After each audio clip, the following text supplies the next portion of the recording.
რუსეთი რომ მუცელ ამოუყორავი ქვეყანაა, ეს ყველამ ვიცით პრინციპში, მაგრამ აი ხშირად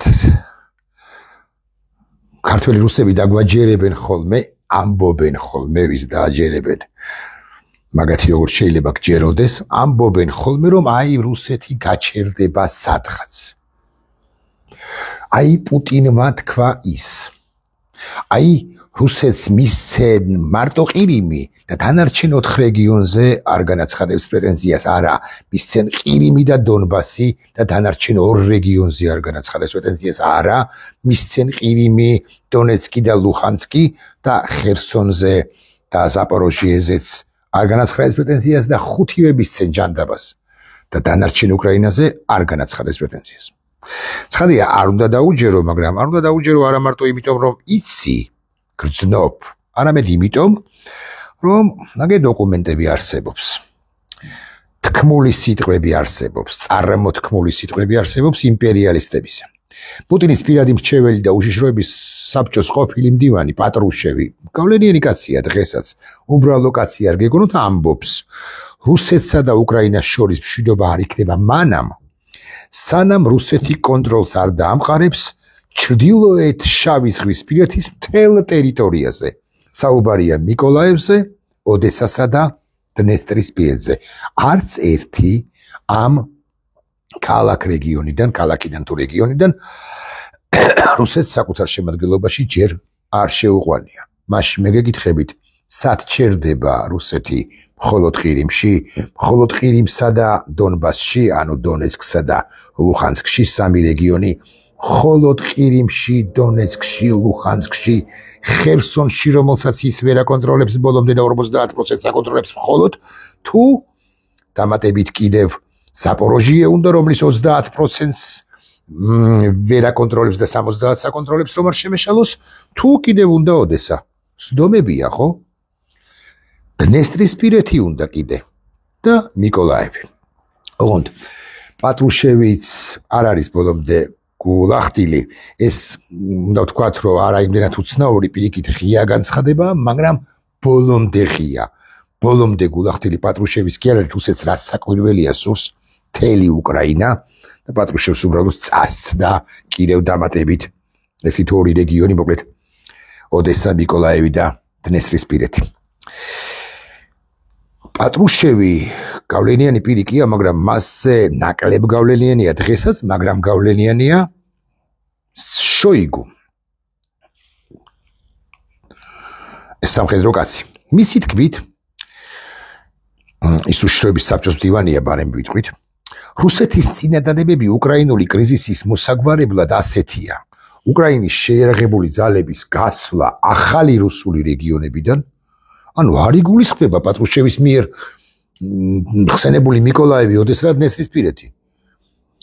ეს ჩემი ჩანართია და შოიგუ ამბობს, რომ კიევმა უარი უნდა თქვას ნატოში გაწევრიანებაზე, სუვერენული უფლება არ უნდა გამოიყენოს საკუთარი, უნდა მოხდეს უკრაინის სრული დემილიტარიზაცია და დენაციფიკაცია.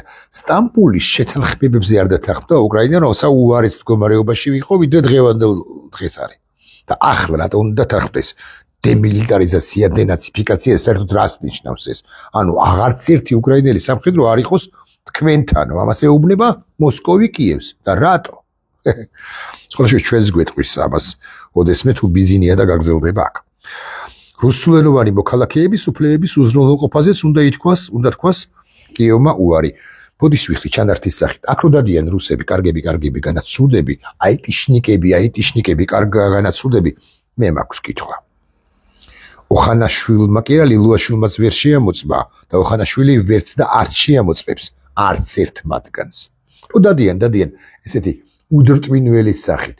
ვინ გითხრათ, რომ რომელიღაც ეტაპზე მოსკოვიდან არ წამოვა მესიჯი იმის თაობაზე, რომ რუსულენოვანი მოქალაქეების უფლებები უნდა იყოს უზრუნველყოფილი საქართველოში. ვინ თქვა? არა, მეს მომხრევარი ტურიზმის განვითარებისაგან არა. შოიგუსა და პატრუშევის განცხადებები ერთმანეთსაგან საპირისპირო, ერთმანეთსაგან განსხვავდება, ხო? თუმცა გულახდილები ვიქნებით მარტო რუსეთს არა აქვს ბოლომდე გულახდილები ხო უნდა ვიყოთ და მარტო რუსეთს არა აქვს ეს პრობლემა. ნახეთ, რატო რას გულისხმობ. აქ მე ვიტკოფსაც ვახსენებ ტრამპის ერთმრჩეველს, უშუალოდ ტრამპსაც ვახსენებ.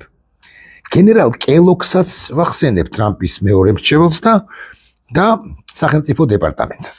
ანუ რუბიოს უწყებას. ეს უკანასკნელი ამბობს, მომდევნო რამდენიმე თვე, უგაცრავად შემეშალა რამდენიმე დღე, გადამწყვეტი იქნება უკრაინაში მშვიდობისათვის შეერთებული შტატები ელოდება ნაბიჯებს პუტინისაგან.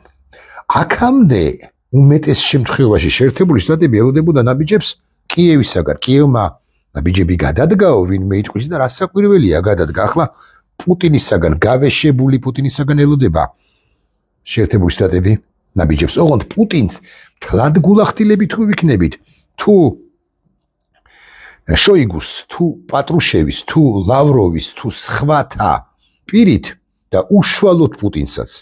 ეს პასუხები რასაკვირველია გაცემული აქვს, დენაციფიკაცია დაუჩემებია და პრობლემის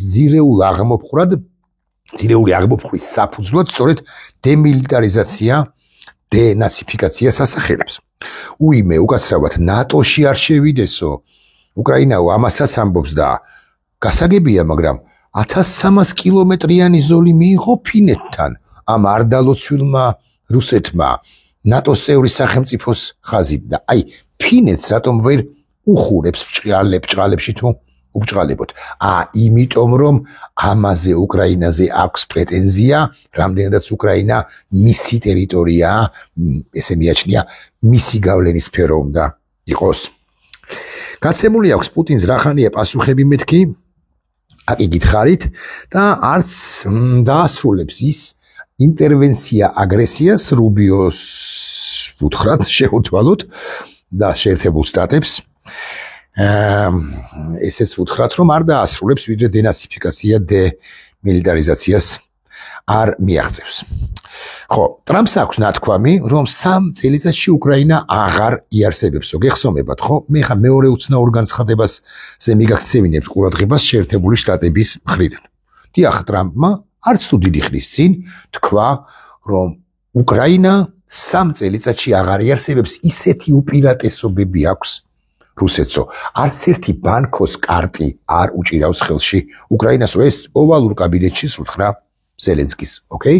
დავუჯეროთ პრეზიდენტ ტრამპს, მაგრამ და დავუჯეროთ ვიტკოფსაც, სხვათა შორის, რომელიც ამას ამგვარობებს, არც თუ ხშირად, კი არა, არც თუ იშვიათად იმეორებს, მაგრამ არსებობს კიდევ ერთი პოლიტიკოსი, დიპლომატი, გენერალი კაცი, ვიტკოფზე ბევრად გამოცდილი, ტრამპის წარმომადგენელი უკრაინის რუსეთის საკითხებში. გენერალი კაცი კელოგი ამბობს, ნახეთ, აი ტრამპი ხო იმას ამბობდა, რომ 3 წელიწადში არ იარსებებს უკრაინაო. ეხა ვიტკოფს კი არა, კელოგს მოусმინოთ. რუსეთი ვერ იგებს ომს. ბოლო წელიწადნახევრის განმავლობაში მათ არ ქონიათ არც ერთი სერიოზული წინსვლა. მათ ვერ დაიკავეს კიევი, ფაქტია, ვერ გადალახეს დნიპროს დასავლეთ სანაპირო, იგულისხმება ხერსონის მხარე და ქალაქ ხერსონს ისიც თქვენ რომ აკონტროლებს სწორედ უკრაინა, ვერ შევიდნენ და ვერ დაიკავეს ქალაქი ოდესა. აი ის ოდესა, რომელზეც პატრუშევი ამბობს, ჩვენ ეს გვინდა შავი ზღვის პირეთის ქალაქიაო, ვერ დაიკავა და კელოგი ამ შემთხვევაში აბსოლუტურად მართალია. მათ დაკარგეს კელოგისავე თქმით, ასეულობით 1000 ჯარისკაცი და რეალურად ვერაფერს მიაღწიეს, რუსეთი წინ მიიწევს მეტრობით და არა კილომეტრობით. უკრაინელები კი იბრძვიან საკუთარ მიწაზე და იბრძვიან თავგანწირვით. როცა რუსეთი ამბობს, რომ ომს იგებს, უკაცრავად, ეს ტრამპის სპეციალური წარმომადგენელია თუ ზელენსკისა. როცა რუსეთი ამბობს, რომ ომს იგებს, არა, ეს ასე არ არის. რომ იგებდნენ, ეს ომი უკვე დამთავრებული იქნებოდა. ვფიქრობ, მათ რეალობასთან დაბრუნება სჭირდებათ. უკრაინა კარგ პოზიციებშია, ბოდიშ ვიხდი, მართლა დავიბენი. აკი მისი ლიდერი, მისი ქვეყნის ლიდერი, პრეზიდენტი ტრამპი ამბობს, რომ კატასტროფულ მდგომარეობაშია და კარტი არ უჭირავსო. და მე უკვე კელოგი დასცინს, ბოლო სიტყვებია მისი, რომ ევროპელებმა მართლაც გადადგეს სერიოზული ნაბიჯები, თუმცა პრეზიდენტი ტრამპისაგან რაც მახსენდება ყოველ შემთხვევაში ევროპელების ქება իր არ მოგვისმენია. სხვადასხვა აქვე უნდა ვახსენო სწორედ პრეზიდენტი ტრამპი, რომელმაც კიდევ ერთი უცნაური და მე გეტყვით, რომ არა მხოლოდ უცნაური, არამედ ნაწილობრივ მართალი განცხადება გააკეთა. მოусმინოთ კი არა, წავიკითხოთ, ჩავიკითხოთ მისი განცხადებაც. რომ არა მე ეს საკუთარი თავის დედამიწის ღერძად წარმოდგენა ტრამპს სჩვევია და აქაც ამ შემთხვევაშიც ის საბედნიეროდ ბაიდენს აღარ ახსენებს, მაგრამ საკუთარ თავზე ვლაპარაკობს და ვაგზელებ, იერა თავიდან ვიტყვი, რომ არა მე პუტინს უნდოდა მთელი უკრაინის დაპყრობა და ის ამას გააკეთებდა. ბოდიში როდის? 2022 წლის დასაწყისში, თებერვალ-მარტში, აპრილში. თქოს, აი მოსკვას ჩაზირვა კრეისერი რო იყო. 2023 წელს კი არ მომხდარა, ან 24-ში, ან 25-ში. არა, 22-ში მოხდა. ტრამპს ალბათ ხშირად უნდა მოახსენონ ხოლმე, რომ ომის დასაწყისშიც კი როცა რუსეთი შეუდარებლად ძლიერი იყო, მას ესეთი გადამწყვეტი უპირატესობა სულაც არ ჰქონია. თუმცა ტრამპი ამბობს, რომ არა მე პუტინს უნდოდა მთელი უკრაინის დაპყრობა და ის ამას გააკეთებდა. ბოდიში ბაიდენის ადმინისტრაციის პირობებში ჩაერია, სადმე ტრამპი არა. ის ჯაველინების გადაცემას გულისხმობს 2017-ში თუ 18-ში და ჯაველინებს სულაც არ შეუჩერებია რუსეთი 2022 წლის დასაწყისში. მთლად გულახდიდებით თუ ვიქნებით ჩვენთვის რომ ვიცოდეთ, მაინც თუმცა ტრამპს რასაკვირველია უნდა დავუფასოთ მაშინდელი სითამამე და სწორი გადაწყვეტილება. ტრამპს უნდა დაუფასოთ მეორე და თამამი განცხადებაც, რომელიც იმ წინაწინააღმდეგებს მოსდევს.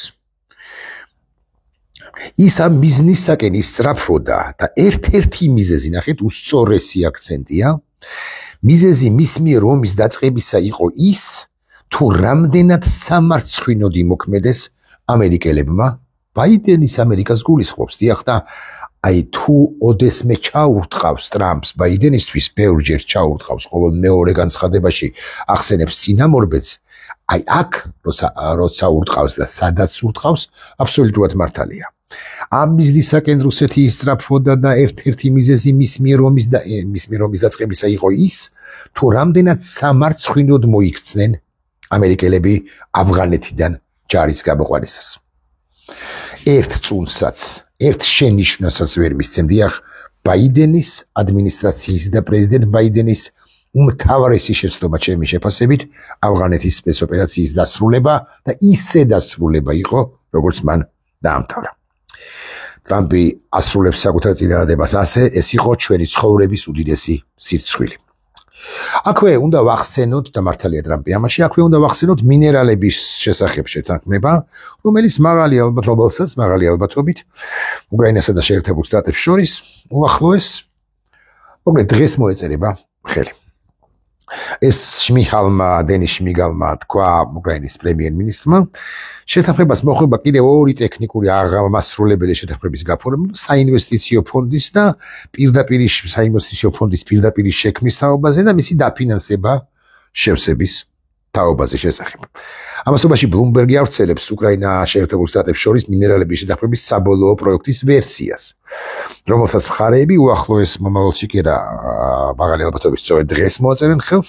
შეთანხმება ითვალისწინებს უკრაინის საინვესტიციო პროექტის კტების მართვისთვის ერთობლივი ფონდის შექმნას, შეერთებული შტატების თანხმობით უკრაინის მიერ ამ ფონდისადმი შეტანილი წილის გამოთვლისას მხოლოდ ის სამხედრო დახმარება იქნება გათვალისწინებული, რომელიც მომავალში გაიწერება შეთანხმების ხელმოწერის შემდეგ. შეთანხმების ფარგლებში და ასე შემდეგ ვაშინგტონი აიღიარებს კიევის მისწრაფებებს ევროკავშირში გაწევრიანებისაკენ და იმას, რომ ამ შეთანხმებამ აღნიშნულ პროცესს არ უნდა შეუშალოს ხელი. შეთანხმება აძლიერებს სტრატეგიულ პარტნიორობის მხარეებს და ასე შემდეგ და ასე შემდეგ. და აქვე რასაკვირველია უნდა ვახსენო, ასე უნდა დავამთავრო პრინციპში, უნდა ვისაუბროთ 9 მაისზე. ერთ-ერთი სამხედრო შემიძლია ჩავხედო, გულახდილად გეტყვით ვინ, ცოტა ჩაუწიოთ ამ ტელეფონს და თუ სწრაფად მივაგენი, სწრაფადვე გავაგრძელებ, ერთ-ერთი სამხედრო პირი უკრაინიდან ამბობს, რომ უკრაინას აქვს შესაძლებლობა დაბომბოს მოსკოვიცკი 9 მაისს. არა, უკრაინელები ამას არ გააკეთებენ, მათ შორის იმიტომ, რომ საერთაშორისო საზოგადოების და სტუმრები ეყოლება პუტინს. ცხადია, უმრავლესობა მათგანი სულაც არ არის, თუ ყველა არა, არანაირ სიმპათიას არ იმსახურებს, მაგრამ ასაკურველი ამის გაკეთება არ შეიძლება. უკაცრავად ამას ამბობს უკრაინის პარლამენტის თავდაცვის კომიტეტის მდივანი რომან კოსტენკო. არა, მაინც და მაინც კი არ ვენდოთ, უბრალოდ თქვათ, უბრალოდ აღვნიშნოთ. ამგვარივე საადვითარებს პრინციპში, მაინც ასე ვიტყვი, პრეზიდენტი ზელენსკი, რომელიც ამბობს, რომ 9 მაისს, ბოდიში მე ჩავხედავ, რომ არ შემეშალოს სუსტი ციტატა მჭირდება პრინციპში. შესაძლებლობა აქვს თუ არა, მე ვირებს ქროლავ, მანამდე ვისაუბრო, აქვს თუ რა შესაძლებლობა უკრაინას რომ დაბომბოს წითელი მოედანი. ალბათ ნაკლებად. იმიტომ რომ თავდაცვითი ზღუდეები, რასაკვირველია, მათ შორის ჰაერსაწინააღმდეგო თავდაცვა და ასე შემდეგ, უკრაინას კი არა რუსეთს ექნება ძალიან მობილიზებული ამასობაში და განსაკუთრებით 9 მაისს და ეს ბუნებრივიც არის. თუმცა ადრე თუ გვიან, რომ უკრაინა მოსკოვს რომ დაარტყავს, ეს ჩემი აზრით გარდაუვალი ამბავია. რუსეთი შეშფოთებულია, მივაგენი, რომ მათი აღლუმი კითხვის ნიშნის ქვეშ დგას და ისინი მართლაც უნდა იყვნენ შეშფოთებულნი, თუმცა უფრო უნდა აფიქრებდეთ ის, რომ ეს ომი კვლავ გრძელდება, მათ უნდა დაასრულონ ომი. ამ სიტყვების ავტორი კი პრეზიდენტი ზელენსკია. ვისი დასასრულებელია ომი, მეგობრებო, მართლა ვიკითხოთ. ვისი და აგრესორისა? და ნელ-ნელა, ნაბიჯ, წამიდან წამამდე ამერიკას შეერთებულ შტატებს, მთავარ მოქმედს მთელს მსოფლიოში, მთელს პლანეტაზე, ნელ-ნელა ამერიკის შეერთებული შტატების ხელმძღვანელობა ხვდება იმას, რომ არა მხოლოდ პასუხისმგებელია ომის დაწყებაზე რუსეთის ფედერაცია, არამედ ომის დასრულებაზე სწორედ ის არის პასუხისმგებელი და ეს გაყორებული მუცელ ამოუყორავი ქვეყანა კი ამ ომს უბრალოდ არ ასრულებს, არა იმიტომ რომ არ შეუძლია, თუმცა აქაც არის კითხვის ნიშნები, ცხადია, არამედ იმიტომ რომ არ უნდა ომის დასრულება, ვიდრე ეს მუცელ ამოუყორავი ქვეყანა არ ამოიყორავს მუცელს სტვამაქს და მთელ უკრაინას არ ჩაიგდებს ხელში. ოღონდ ეს მე მინდა დაგარწმუნოთ, არა იმიტომ რომ რამე ვიცი, 3 წიგნი წავიკითხე, 7 ექსპერტს ველაპარაკე და რაღაცა ინფორმაციები ერთმანეთთან შევაჯერე და ანალიზს ვაკეთებ, არა. არამედ იმიტომ რომ ეს ასეა და ჩემზე გაცილებით კვალიფიციური პირები ამბობენ ამას, უკრაინის დაპყრობა არც 2022 წელს იყო შესაძლებელი და არც 2025 წელს არის შესაძლებელი. სურომ ყირაზე დადგეს მისი დღევანდელობაში კაცობრიობის მთავარი მტერი პრეზიდენტი პუტინი.